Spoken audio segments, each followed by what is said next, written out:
I'm older and wiser, but I can think of a couple of things I did that I shouldn't really have done. I should have turned back. I do remember once in the Scottish Highlands, in Nordark, which is a peninsula in the west of Scotland. Although it's actually joined to the mainland, there's no road to it. The only access is from Mallaig by boat. And I remember I was on a track on my own, and it was raining quite heavily. I got over a river, and about 2 hours later, I got to another river, and I couldn't get over that river. It was, I put my front wheel in, and it just went 90 degrees. The river was very fast flowing, and I came back to the first river.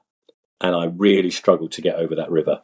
I didn't have Right. camping gear with me. I just decided I had to do it. And at one point, I thought the bike was going to float away. Luckily, I got across.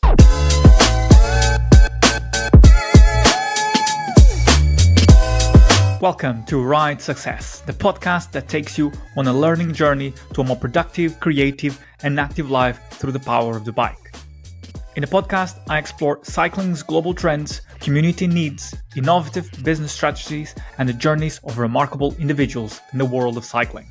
Today, we delve into the Rough Tough Fellowship, the world's first off-road cycling club. Founded in 1955, the Rough Tough Fellowship promotes adventurous cycling across challenging terrains, encouraging riders from all ages and abilities to go out and have an adventure. From gentle paths to multi-day bikepacking expeditions, the Rough Tough Fellowship embodies the spirit of exploration. As an example, their expeditions have included pass-storming mountain ranges in England, navigating remote trails in Scotland, and pioneering rides in Iceland's volcanic landscapes. I chose to interview Rough Tough Fellowship because in the landscape of social media feeds, which are filled with earnest pronouncements of the deep life lessons acquired on weekend rides, the Rough Tough Fellowship members are just out there, going where few people have gone before, simply because it is fun. As they say, doing our things without making much fuss about it is what we love. So join me in this learning journey as we uncover the history, culture, and unique stories of this pioneering cycling community with our special guest, Steve Griffith, the former chairman of Rough Tough Fellowship. But before we get into the podcast, ladies and gentlemen, I have a request to ask you. Through looking at analytics of the podcast, I've noticed that 70% of you that listen to the episodes are not following the podcast. So my request to you is this. If you like what you listen and you support original content, please consider giving a follow to the podcast and leave a review as well. Now, back to the podcast. Welcome, Steve, to Ride Success. It's a pleasure to have you on the podcast. Thank you. Thank you very much. Pleasure to be here. So, I wanted to start looking at an excerpt from William Blake's poem where he says in the 19th century, England's the green and pleasant land. And when you think of England's a green and pleasant land, that is, you think of it as at a time that is kind of slowly disappearing.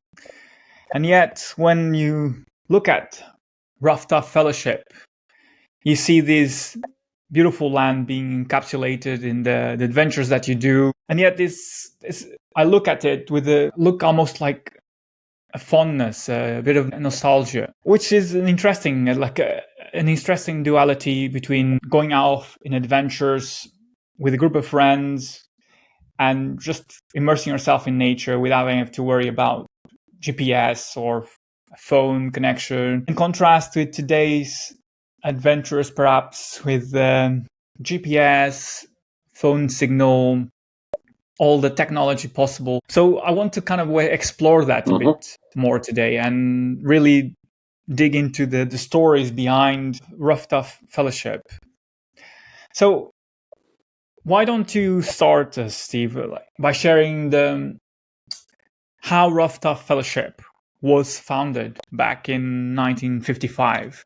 Okay, and what inspired the creation. I think it's probably important to remember that when the birth of the bicycle in the 19th century, probably most roads were rough. There was probably very little tarmac, and we think about people on penny farthings and bikes like that, and probably the roads that we would probably regard them as pretty rough.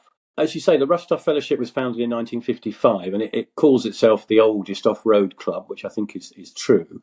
What I think happened, a number of things had happened. First of all, it took a long time after the Second World War for motoring to pick up again in Britain. During the war, basically, there was no private motoring. Petrol was rationed. And even those people who'd had cars in the 1930s and 30s just couldn't use them. So cyclists maybe throughout the Second World War and through the 90s, really had the roads to themselves. If you look at old pictures of that era, cars are still a rarity. And petrol in Britain was rationed until 1952. But very quickly, things began to change and cars became available, prices dropped with mass manufacturing. So the average family could afford a car. And very quickly, the roads became very, very crowded. And of course, this is the era before motorways, where we didn't have a large amount of road building. So I think there was a view that actually, if cyclists want the peace and quiet that they enjoyed in the last 10, 15 years of the Second World War, then they need to go off-road. I think there was also another trend, which was that gradually the continental influence from cycling was taking over through the success of the Tour de France. And of course, road racing bikes, even of that era, are just as now are completely unsuitable to go off-road. They need to be rode on very smooth surfaces. So there was a bit of a reaction of that, where people were saying, well, hang on, are the new cyclists now using bikes that are unsuitable to go anywhere off-road?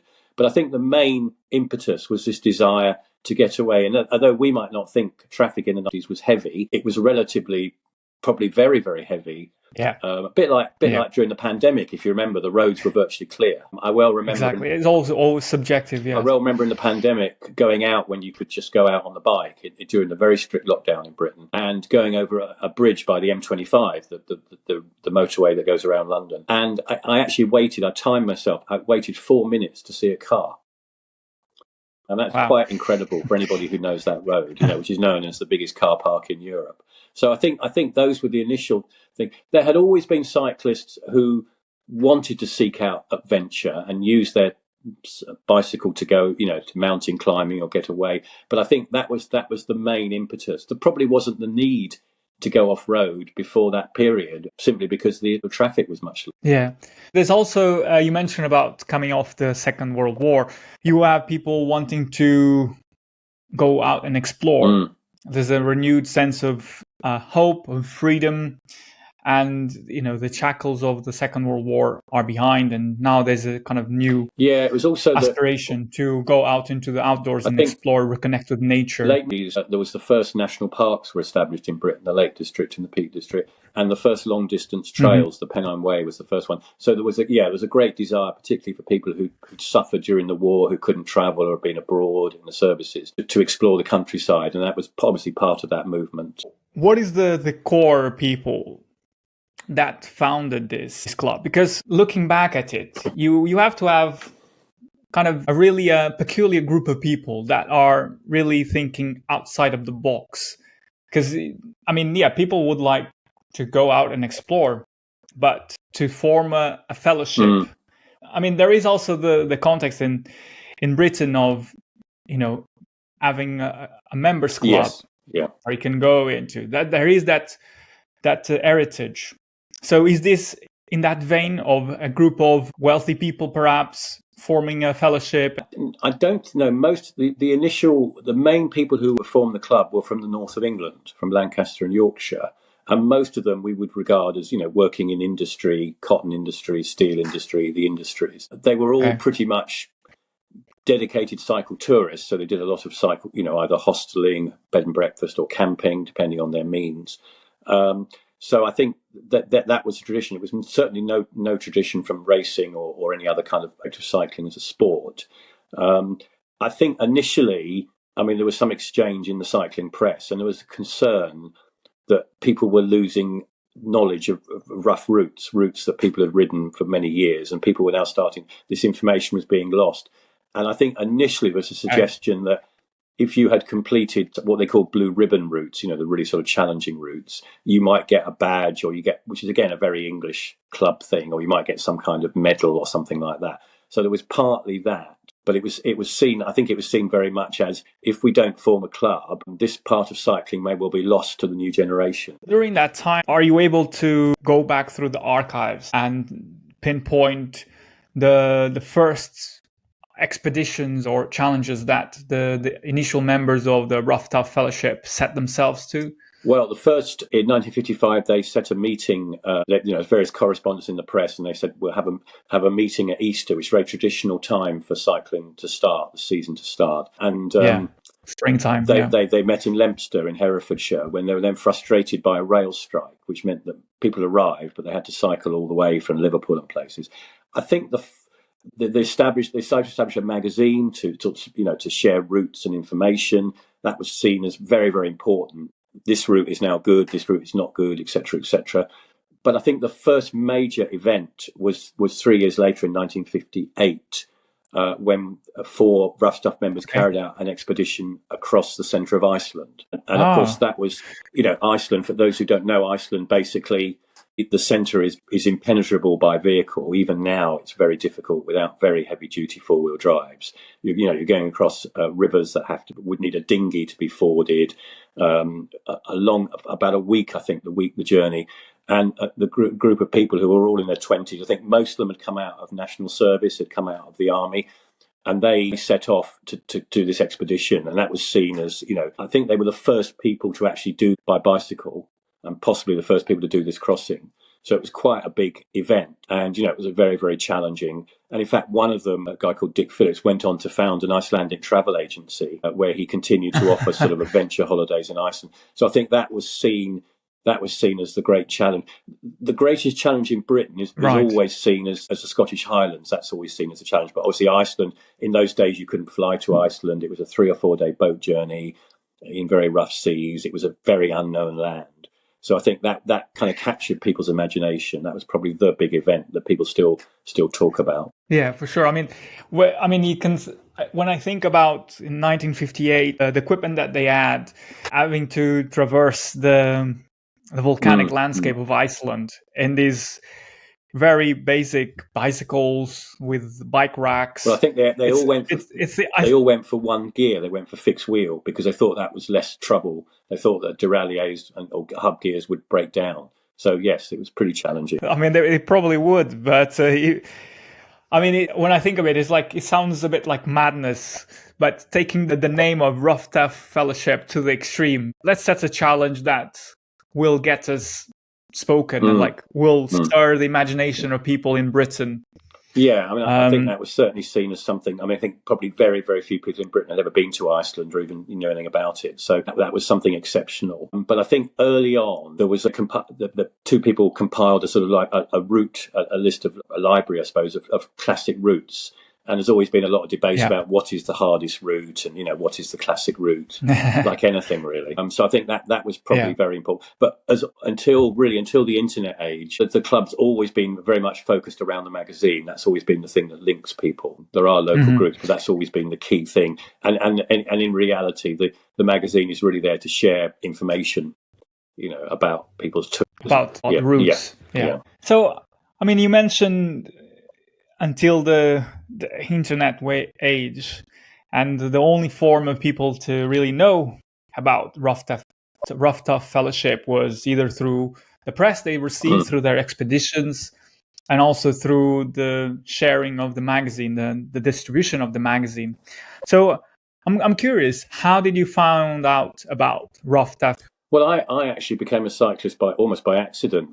I used to do youth hosting with my sister, and we had a rather disastrous walking holiday in the Peak District when I was about 15, where I never broke in my leather boots. So it was an agony. Spent a lot of time just lacing blisters, and I won't go into the details. Yeah. But towards the end, I actually decided to hire a single-speed or shopping bike, I suppose, small wheel bike, which I managed to wedge my rucksack on the back. And I actually found that much pleasanter than trying to walk. So I was probably a failed hiker, a failed walker, really. And after that, I kind of got interested in cycling, and I think the local shop where I went, they introduced me to the Cyclist Touring Club, which is now Cycling UK, which I think is with British Cycling are the main organisations. And I think I must have gone on a local ride, and people must have talked about the rough stuff, and I sort of became interested in that, really. Yeah. So that's probably why. But I think it was very much by word of mouth. There was no other means. Maybe I saw the magazine somewhere. That's probably what it would have been. Yeah, that is interesting. That's a good story of how how you just almost through serendipity, you kind of got to hear about a member of it. Well, a chap called Bob Harrison was one of the founders, who's very well known in the rough stuff, who one of the original members. And he used to get so fed up with people asking him, why have you brought your bike here, when he was, say, going across a pass or a lake, that he would say, I never go for a walk without my bike, which I think is quite a nice example. So I always say I'm terrible at walking, and people say, well, you spend a lot of time walking your bike. So, but that's different.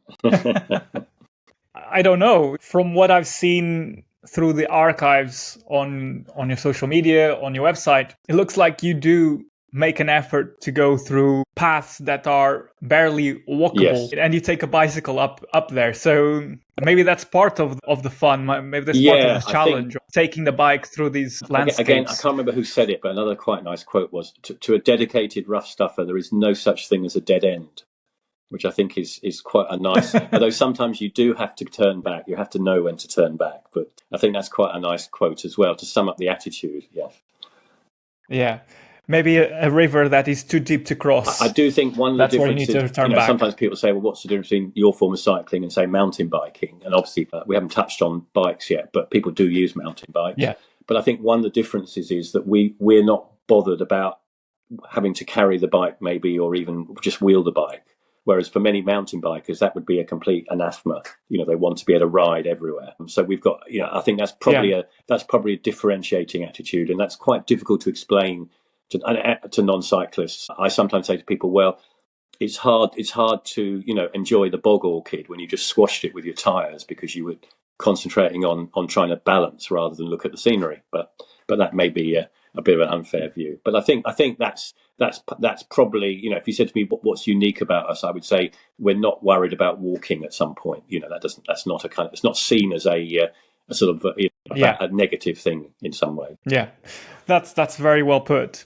I mean, you Rough Tough Fellowship, you do have a range of bikepacking, mixed terrain cycling, off-road cycling, touring. So it covers a wide range of disciplines or activities, of ways of exploring. And you touched briefly on mountain biking, which is interesting, because as you started in 1955, 1958, as you said, I mean, mountain biking wasn't a thing. You would adapt a touring bike, put bike racks on it, and go out into the unknown to get from A to B. Really, I'm interested to find out, when mountain biking came into the scene in the late 70s, how did Rough Tough Fellowship adapted to that new reality? Because I, put myself in those times, in the late 50s. You have these stories coming from the British press of this group of 4 young adults going to Iceland in these single speed bikes, traversing this volcanic landscape, and everyone is like, whoa, this is crazy. And they have all these stories to share. And then comes mountain biking, and you have people shredding down the trails, really going on adventures through massive terrains that until then were not possible to be ridden even. So how did the Rough Tough Fellowship adapted to this new reality of mountain biking? I think initially, and bear in mind that probably quite a lot of members had been in for quite a long time, so probably in their 60s, 60 plus, I think there was a lot of anti-mountain bike feeling. Obviously quite a lot of the younger members could see the benefit of having a bike that was more practical to use off-road, stronger wheels, fatter tires, lower gears, etc. But I think there was a fear, which probably has partly been realised, I think, that anything that suddenly brings a lot of people into the countryside, there will be people saying, right, we now need to ban bikes. Particularly places like the Peak District, the Lake District. In theory, it's interesting that cyclists only actually had the legal right to ride on bridleways in 1967 with the Countryside Act. Before then, it was a bit of a vague area. And I think, there was then sort of stories about, lycra louts and, people coming to the countryside and not knowing how to behave, etc., etc. So I think it was the press. It was often, quite, Lycra louts is a great press, quite negative press. It's a great press headline. But what mountain bikes actually did was give many people the ability to go out and enjoy themselves in the countryside that they wouldn't have been able to do before, without sort of years of practice or whatever. So I think initially there was a lot of resistance, and it was almost, people referred to ATBs, all-terrain bikes, as all tried before, and all the rest of it. And then I think people started to try them and realise, well, actually, this does make things a lot easier, and a lot of this stuff makes a lot of sense for us. So I think that the sort of initial resistance very quickly died out. I mean, there are still, if you go on a ride, it's interesting. I mean, some clubs I ride with, people almost they wear the same clothing, the club clothing, and they pretty much ride the same bike. Whereas with the rough stuff, there's quite an eclectic mix of bikes. But I'd say most people are now riding something which you would identify some form of mountain bike, simply because it's just a lot easier and you can do a lot more, basically. Yeah. Mm-hmm. I think there was a fear that we would be banned a lot more from places, which did happen in some places. In the Lake District became just overran, right, and the National Park Authority had to act. But I think that was probably an initial fear. But certainly, there's no kind of, I think we kind of pride ourselves. You can almost turn up on any bike. I mean, a small wheel bike is just not very good on rough stuff, because the size of the wheels, when they hit a pothole, you suffer a bit. I don't think anybody ever say, well, actually, you're on the wrong bike. You're on the wrong kind of bike. And obviously now we've got people on gravel bikes, whatever the fashion is. Yeah. I guess it's the spirit of going on an adventure that's, regardless of what tools or what equipment you bring to the adventure, that's up to you. That's your choice. I think there is an issue about, I think we have at the sort of core of our sort of values, or not values, but there's a value about being self-sufficient. If something goes wrong, you can fix it, or at least if you can't fix it, you can get the bike going. And I think that's highlighted recently. We've had issues with people on electric bikes. Either they've got to lift the bike over a stile because of where they are, or suddenly they lose power. So I think there is still a kind of view that, let's use modern advances, but there are problems when you completely rely on technology that breaks down in the middle of nowhere. So that's an interesting dilemma, because obviously learning how to read the map, it's a skill that you need to learn. It's not something that is easily done. And also, obviously, being able to fix a bike, it's nowadays might become a bit difficult if you have technology that you don't quite understand, rather than a simple single speed bike that you can with the spanner you can easily fix. So there is kind of a little contrast there. I'm interested. You mentioned about being self-sufficient. And through my research, I've read about stories of people from the Rough Tough Fellowship really trekking with their bikes, even when their tires were shredded and they just didn't have any tools to fix it, or using zip ties to tie it together. In a way, it encapsulates the essence of, or the spirit perhaps, of the fellowship, whereas you go out on an adventure, things might happen, but the point is just try and go through these adventures together and just enjoy it as best as you can. I think if I can just lay one myth there often is that if you can't repair your tire, if you've got a flat puncture, you can fill it with grass. Believe me, that does not work. I've tried that one. You'd probably need about 3 acres of hay to make it work. So, but I think there's a bit of I always think there's a bit of a paradox with modern life, really, that although we've got all this technology, that actually, at a click of a YouTube video or something else, there's a lot of information available to people about how to do things, and many on any subject. But it seems to me that people are less capable of doing repairs than they were maybe 30 years ago. But that's maybe just a view of my age. I don't know, but that does seem a bit of a paradox to me. But I think I'm just thinking of some of the things that have happened to me. I mean, a bicycle is a very, very reliable piece of kit. I think of I probably do 10, 12,000 miles a year, and wow, that's I probably have 3 or 4 punches a year, normally glass in cities. And I think the only major disaster I've ever had was I was cycling along and my saddle sort of suddenly started pointing up, so I hit it and it immediately fell off. The clip holding the saddle had just fractured, And I was in the middle of nowhere on a track in the middle of Wales. Really was about 4 miles from the nearest road. And I had my bag on the back. What am I going to do? And then a couple of trail motorcyclists came by, and they stopped, and they said, well, of course, they carried quite heavy-duty tools, and they sort of used a stone as an anvil. They had a couple of hammers, and we managed to sort of hammer something to get this clip on and get me home. And I managed to ride on it for about 2 days, and literally it fell apart as I was entering my road, so that was quite good. Another quite nice story I like is a friend wrote an article, 21 miles on a can of baked beans. And he didn't mean eating the beans. What happened was his frame fractured. He just had a can of beans. So he flattened the tin, put it around the tube and kind of made a splint and had some clips with cable ties to sort of hold the thing together. And he did 21 miles on it before the thing fell apart, which I always thought was a nice title and quite a nice example. But I would say to people, bicycles are really pretty reliable pieces of kit. The often either problems are self-inflicted through lack of maintenance, or you can go thousands of miles without any sort of serious problem. It is pretty reliable. And you see, I do work for a cycle museum in Wales, and the number of particularly sort of town bikes we get that have probably done thousands and thousands of miles and never been maintained in any way and are still perfectly okay. That certainly wouldn't work with your car. In a couple of years, your car would fall apart. Yeah, the bicycle is a remarkable bit of innovation. With the rise of the car and the way the cities have been laid out, the infrastructure has been kind of sidetracked. But a lot of people enjoy riding bikes and see it as a gateway to freedom, yes, if you will. Yeah.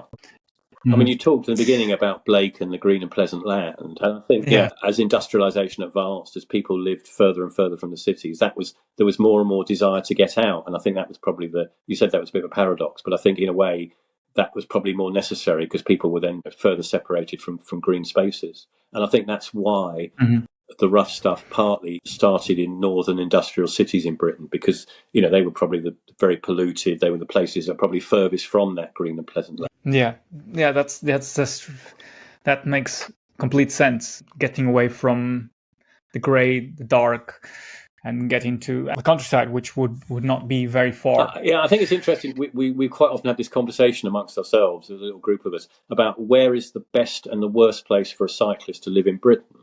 And we always sort of conclude that, even sort of big cities like Birmingham, Liverpool, Glasgow, you've got very nice countryside, probably within about 20 minutes, half an hour away.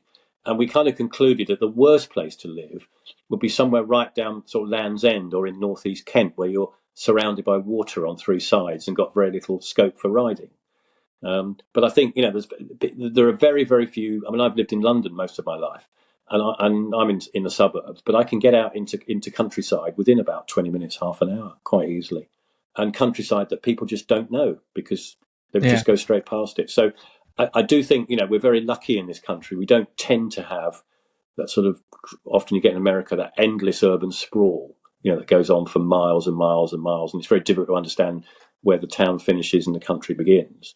I think there's very few people who live in Britain who are not within reach of some pleasant countryside, probably within an hour or much less, I would think. Yeah, well, I can attest to that. Living as well in London, yes, I'm not in the countryside, but I can get to the countryside very quickly and easily and forget for a moment that the city is just a few kilometers away. You mentioned a few interesting stories of how to be resourceful. I'm just curious to hear more about that. Is there any particular adventure that you have been gone with the Rough Tough Fellowship that kind of sticks in your memory as remarkable? I can remember going out and being some people coming who were just completely ill prepared. And there was I think it was 3 or 4 of us, and one chap his bike wasn't roadworthy. And I think we ended up using virtually all our spares. And I do remember his chain kept breaking. Now, one of the things I'd always recommend to people is to carry a chain splitting tool. But it's only a small tool, but it's the sort of tool that only a cyclist would have. If your headset comes loose or you need an Allen key, then probably most people are going to have that, or a garage will have that. And I remember this chap saying, well, I can't understand why my chain is breaking because it's brand new. And somebody piped up and said, yes, it's brand new, but it's made up of 5 different brand new chains, none of which are compatible with each other. That's why it's breaking. But I think cycling, the thing that stops you the most is punctures, and modern tyres are very, very good. So you rarely get punctures if you're careful. Frame repairs are potentially the things that can, if you overload your bike, that's a risk. But I can't really remember any trips that have been ruined by mechanical. We've maybe had to change our plans. Quite often, surprisingly, you can be in the middle of nowhere and somebody will turn up to help you. That's the thing I've actually learnt in Britain, that sometimes you're thinking in the middle of nowhere and somebody will know somebody who, a nice story, a friend of mine, he was coming to see me. He was cycling across mid Wales. He'd left Aberystwyth and he had some mate. I can't remember the mate. I think his brake, the metal just sheared off or something. And he stopped in the middle of nowhere, a little village, and he saw this woman waiting by the side of the road. And he said, is there a bike shop? I said, well, the nearest one is Aberystwyth, about 15 miles away. But there's a bus in about 2 minutes. And so he was actually able to jump on the bus, go to the bike shop, get a replacement brake, and come back within the hour and carry on with his journey. And you couldn't think, so I think, and I say people generally are incredibly helpful. I always feel there's a thing that people never feel threatened by a cyclist. If somebody's on a bike, I think most people would see them as fairly benign, maybe the exception of central London if they're going through red lights and things. So I think people are willing to help you. People are often willing to go to quite incredible lengths to help you, which is nice. Where I think somebody in a car is a bit more distant, potentially seen as a threat. But I've often had problems and never had, I've always been quite confident something will, or people give you a lift or something will sort itself out. So I think you've picked up from this. You have to be an optimist. I think there's a very much. Yeah, a positive, I was just thinking that. Yeah, there's I think cyclists are optimists. You've always got to believe it's going to stop raining or the headwind is going to disappear. You've got to believe that, and generally that's true. Yeah, there is definitely a degree of optimism, and also there's also a degree of challenging yourself because it's unpredictable. You're not. So there's a bit of challenge involved in that. You're not necessarily in control. That's the thing. I mean, I think hopefully I'm older and wiser, but I can think of a couple of things I did that I shouldn't really have done. I should have turned back. I do remember once in the Scottish Highlands, in Nordark, which is a peninsula in the west of Scotland. Although it's actually joined to the mainland, there's no road to it. The only access is from Mallaig by boat. And I remember I was on a track on my own and it was raining quite heavily. I got over a river and about 2 hours later I got to another river and I couldn't get over that river. It was, I put my front wheel in and it just went 90 degrees. The river was very fast flowing. And I came back to the first river and I really struggled to get over that river. I didn't have camping gear with me. I just decided I had to do it. And at one point I thought the bike was going to float away. Luckily I got across. Got a bit wet, but I got across. But that, I think, now I would be much more. A, I probably wouldn't do that on my own, and B, I think I would have been a bit more cautious. But when I was young and foolish, I probably thought I could do anything. But yeah, I think that those things are experience. Those you learn from. Formative experiences. Yeah. I mean, with all these adventures and kind of this mindset of wanting to go out and explore and really have an adventure and not be bothered about the weather or a small hiccup. I'm curious to find out if over the decades, as the fellowship has any influence in the culture of bikepacking or off-road adventures, touring in the UK. Yeah, I think certainly the current fashion for gravel bikes. I think a lot of some rough stuff. People were creating those bikes many years ago. So I certainly think that was quite an influence. I think the interest again in camping and boddying, staying in stone tents and things like that. I think that's again very much something that the rough stuff had pushed. And camping, I think it's had cycle camping had a resurgence, partly because of technology. In that tents are so much lighter. I mean, my old tent, which I thought was lightweight about 30 years ago, about 30 years old, is now seems comparatively heavy compared to what I can do now, and in terms of what I can achieve. So I think the other thing that's been a big boost is this interest in doing these long distance routes. The equivalent of the Pennine Way, things like the King Alfred Way, and a lot of these routes now. The coast to coast, I think, is the most popular between the Lake District and the Yorkshire coast. Those often are a mixture of road and off-road now. And I think those people like those. Some of them are only 3-4 days long, some of them are much longer. But, I think the rough stuff's been probably quite successful in getting people to start doing that and do that kind of cycling. Because if you think about, what happened in cycling, in the 70s and 80s, everybody wanted to be Eddie Merckx. They wanted a road racing bike. And then the Olympics was very successful in getting people cycling. And then the mountain bike booming. The London Olympics. Yeah, the London. I think that's particularly a high point. Mm-hmm. But that wasn't really off-road cycling. That was more, road cycling. So I think people got into that, and then they went down the line thinking, well, this is okay, but that looks quite a lot of fun to go off-road and explore, etc. And I don't want to come across as critical of technology. I think a lot of technology has enabled people to do more things and make things a lot easier, basically. Yeah. I mean, you touched several times on technology, the rides that Rough Tough Fellowship promotes and organizes, how they navigate the people having GPS at units, having bikes that have electronic gears. How do you balance that? And I think that most people now accept, even if people would only use a map, that using GPS and particularly the ability to share a route and for people then to look at the route and understand what they've done, that is a huge benefit for people. And obviously there's an awful lot of information now online in terms of routes. So I think for a lot of people, I think we've digitized our route archive as well. So a lot of people now, it's a mix and match. They will use, route information they can get from Strava or various apps now. And obviously, as time goes on, those apps become more intelligent, they become more accurate, they become more useful, they become more wide-ranging. I think it's probably a hybrid at the moment of, the old... I mean, the great thing about a map is that you can open a map up and you can understand, you can look and you can see the terrain all around you.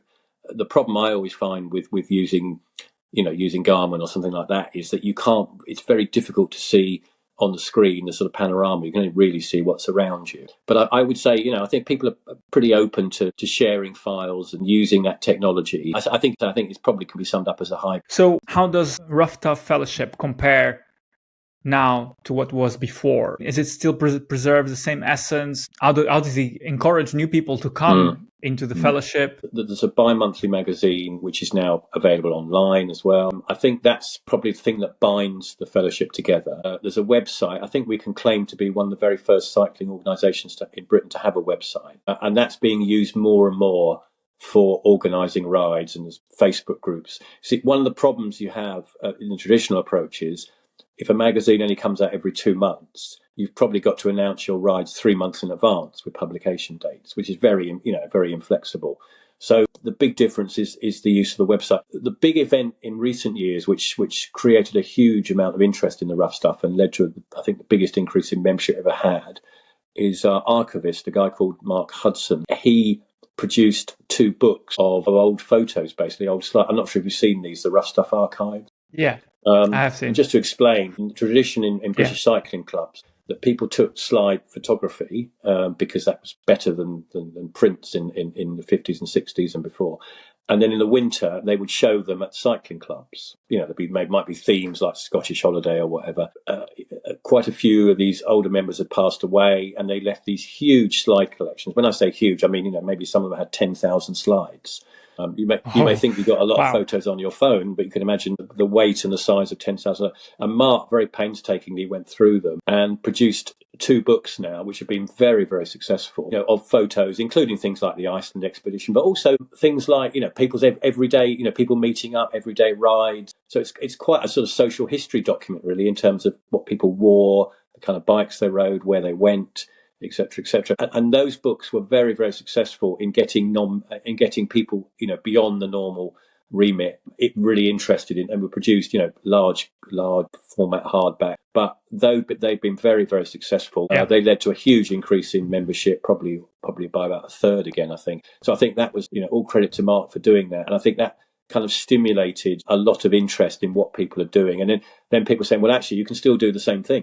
Yeah, it becomes historic books of how people, the beginning of Rough Tough Fellowship, and documenting that, and quite artistically, I have to say. They created as a source of inspirational. If you think of it as like a a PR campaign, as you described it, as going to this local cycling clubs and showing what you have done is a great way to enthuse people and excite them about the potential of them going as well on this adventure that they are being shown. Yeah.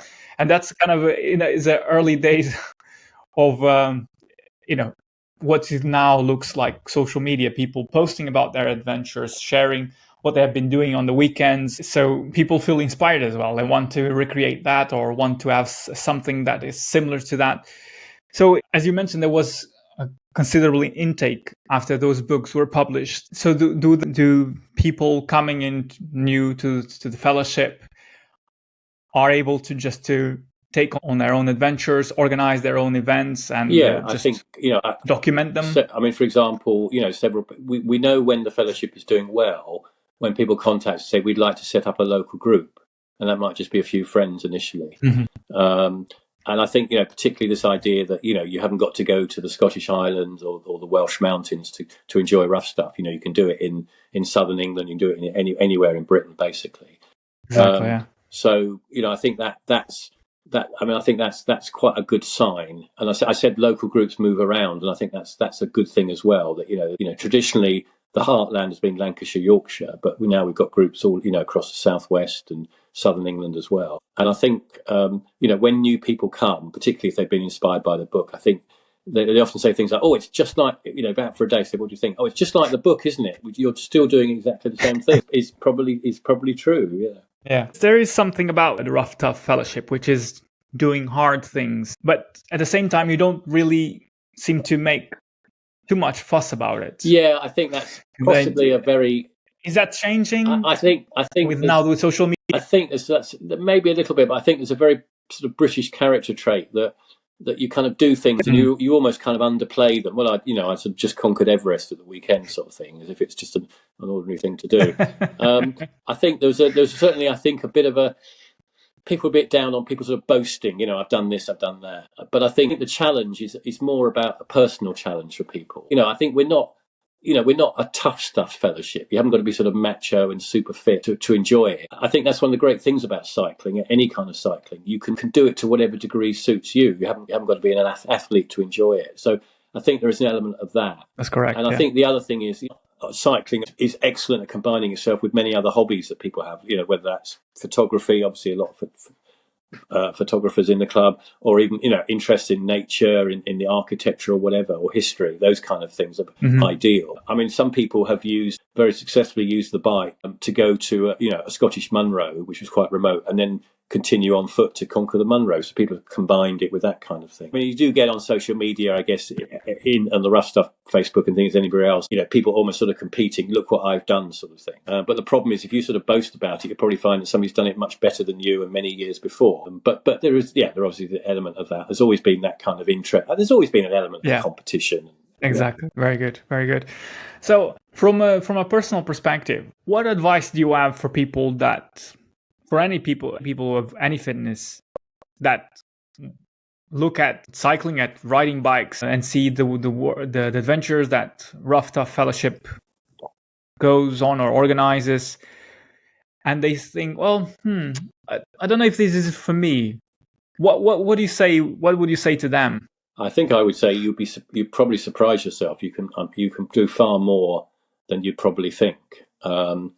And cycling you haven't got to set off on some massive expedition. You can do little and often. You can go out for a couple of hours. You can go out for even shorter if you want. And I don't regard myself as super fit in any way or an athlete in any way. And I think that people probably underestimate what they can do. And also, you will find, if you do start to explore even your own area, you will find things, within 10, 15 miles of your home that you would never dream of existing.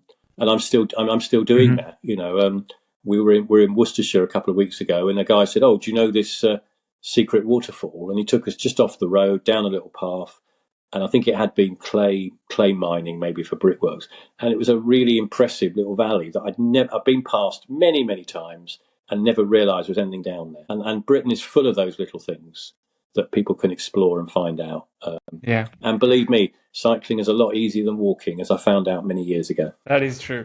I can attest to that. I mean, it just goes to show that the power of curiosity. If you You don't have to commit a load of money. You don't have to commit loads of time. You just have to be a bit curious, try something new for a little bit of time, a little bit of money perhaps, and see how it goes. And if you like it, you can do it again and see how that develops. So I wanted now to bring to the core of the podcast. I ask this question to every guest that comes on the podcast, and it kind of really encapsulates perhaps the essence of the conversation. What does success look like to you?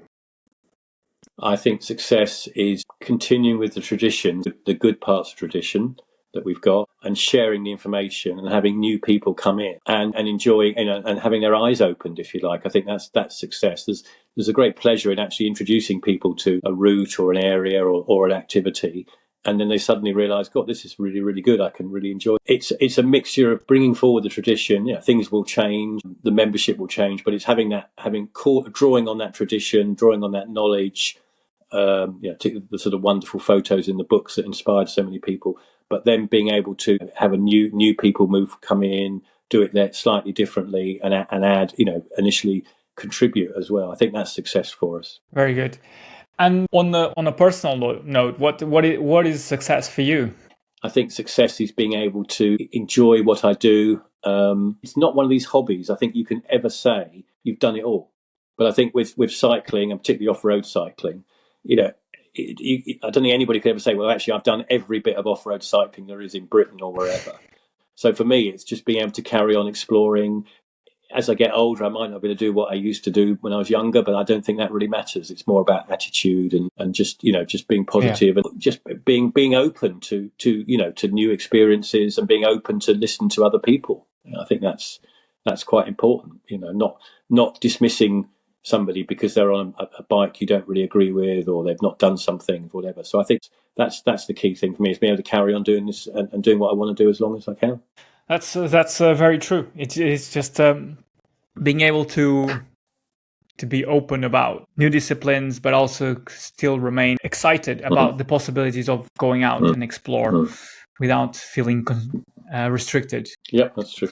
I came now to the point of the podcast where every guest leaves a question to my next guest, not knowing who they are. Okay. So the question that was left for you is actually quite an interesting question, because I think it plays to the fact of you being an explorer, going out on these adventures by yourself or with a group of people. And, when you go through these adventures by yourself, and that you have told us about, there must be some moments when you stop and think about what am I doing here? Yeah. What is the purpose of all of this? Yeah. And you question yourself. But also there are moments when you think, this is amazing, this is beautiful. I'm very glad and fortunate to be here. So the question is this: what is the best and worst conversation that you have had in your head?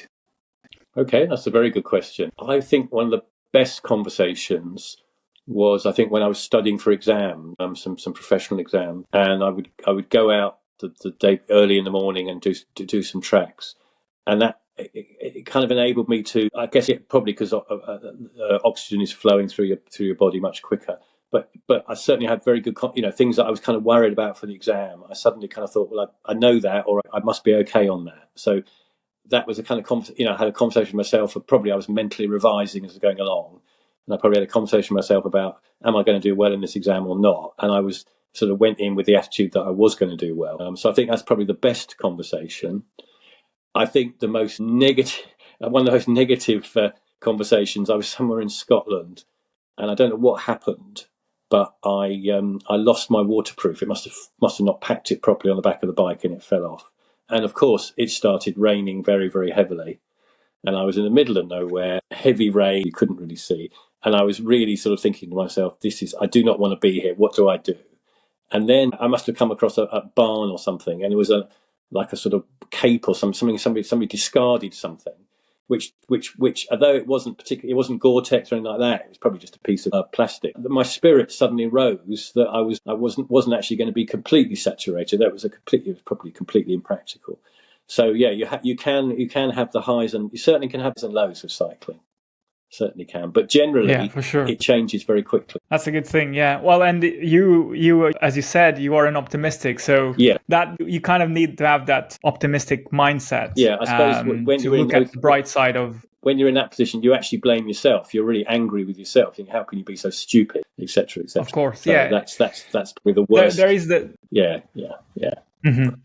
There are those moments when, yes, you do beat yourself down. It's important as well to talk to yourself in a kind way. You wouldn't say that to yourself or to your friends. So, being positive and just reframing those thoughts, it's important. But thanks for sharing that. That's very open of you to be able to share that with us. So I guess now is your turn to, yes, I thought you'd say that, to leave a question to my next guest. I'm interested to know, in terms of, what would you, looking back at, your younger self, maybe 10 years ago, what advice would you give your younger self? Very good. That's a very good question, Steve. And it's been a pleasure talking to you and really understanding a bit more Rough Tough Fellowship and the remarkable adventures you have been on, and how some of them still, I think, are a bit crazy, but it encapsulates the essence of the spirit of being an adventurous. Yes. Thanks for sharing. Well, thanks very much. The hour's gone very, very quickly, so thank you very much. Pleasure to talk to you.